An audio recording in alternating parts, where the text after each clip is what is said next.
আল্লাহ নেয়ামতের বর্ণনা করেন, শুকরিয়া করেন, কারণ আল্লাহ তাআলা আমাদের অনেককে ইয়াতিম বানায় নাই, আমাদেরকে ফরিয়াদি বানায় নাই। আমরা অনেকেই আছি, আমরা এখনো ইয়াতিম না, আমার আব্বা আম্মা এখনো বেঁচে আছেন, আমাদের অনেকের আব্বা আম্মা বেঁচে আছেন। ইয়াতিম মূলত ছোট অবস্থায় যদি বাবা মারা যায় তাকে আরবিতে ইয়াতিম বলে। তা আমরা অনেকেই তো ইয়াতিম না, আমরা অনেকেই তো অন্যের কাছে হাত পাতা লাগে না। তো আমরা ভালো আছি না? আমাদের দেখবেন যে প্রায় হিসাবটা হচ্ছে আমার কি নাই, আমাদের হিসাবটা কি কি নাই, কি যে আছে এটার হিসাব করে কুলানোও যাবে না। ঠিক যেই মুহূর্তে এখানে বসে আমরা এই চমৎকার ইফতারি নিয়ে বসে আছি, ঠিক একই মুহূর্তে দেখবেন হসপিটালের আইসিইউতে শুয়ে শুয়ে কাতরাচ্ছে অনেকে। ঠিক এই মুহূর্তে কিডনি ডায়ালিসিস চলতেছে, দেখছেন? কিডনি পেশেন্ট এদিকে ছিদ্র করে ব্লাড সব বের হয়ে রিফাইনিং হয়ে আরেক দিক দিয়ে ঢুকে, ওর চিৎকার শুনলে।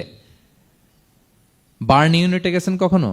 আগুনে পোড়া রোগী, আপনার তো অনেক কিছু নাই, আমার এটা নাই ওইটা নাই, আল্লাহ এটা দিল না, এটা নিয়ে আসেন। আপনি বার্ন ইউনিটে একদিন যায়েন, তাহলে বুঝবেন যে আল্লাহ আপনার কত শান্তিতে রেখেছে। না খেয়ে কয় রাত কাটিয়েছি আমরা, বলেন তো? কত লোক বাড়ি ভাড়া পরিশোধ করতে পারে না, ঋণের বোঝায় জর্জরিত, দুরারোগ্য ব্যাধিতে আক্রান্ত, ক্যান্সারের লাস্ট স্টেজে। তাদের সাথে একটু দেখা করেন, ফোর্থ স্টেজে চলে আসছে ক্যান্সার পেশেন্ট। তার চেহারা, তার খাবার, তার চলাফেরা, কিভাবে তার প্রতিটা সেকেন্ড কাটে, একটু দেখে আসবেন, তাইলে বুঝবেন যে কত আল্লাহর দেয়া নেয়ামতের সাগরে হাবুডুবু খাই আমরা।